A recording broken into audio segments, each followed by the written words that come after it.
దేశవ్యాప్తంగా బియ్యం ధరలు పెరిగిన వేళ సామాన్య పౌరులకు ఊరట కలిగించేలా కేంద్రం చర్యలకు ఉపక్రమించింది.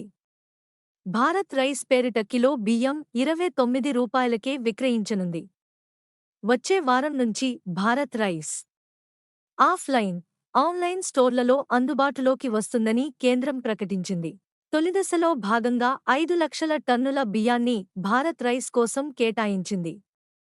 బియ్యం ధరలను నియంత్రించే చర్యల్లో భాగంగా నిల్వలు ఎంత ఉన్నాయో ట్రేడర్లు ప్రకటించాలని కేంద్ర ప్రభుత్వం ఆదేశించింది. దేశవ్యాప్తంగా బియ్యం ధరలు పెరిగిన వేళ సామాన్య పౌరులకు ఊరట కలిగించేలా కేంద్రం చర్యలకు ఉపక్రమించింది. భారత్ రైస్ పేరిట కిలో బియ్యం రూ. 29కే విక్రయించనుంది. వచ్చే వారం నుంచి భారత్ రైస్ ఆఫ్లైన్, ఆన్లైన్ స్టోర్లలో అందుబాటులోకి వస్తుందని కేంద్రం ప్రకటించింది. తొలిదశలో భాగంగా 5 లక్షల టన్నుల బియ్యాన్ని భారత్ రైస్ కోసం కేటాయించింది. బియ్యం ధరలను నియంత్రించే చర్యల్లో భాగంగా నిల్వలు ఎంత ఉన్నాయో ట్రేడర్లు ప్రకటించాలని కేంద్ర ప్రభుత్వం ఆదేశించింది.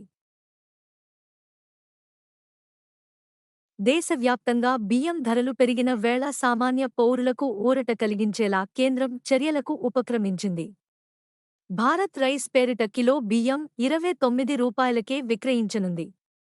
వచ్చే వారం నుంచి భారత్ రైస్ ఆఫ్లైన్, ఆన్లైన్ స్టోర్లలో అందుబాటులోకి వస్తుందని కేంద్రం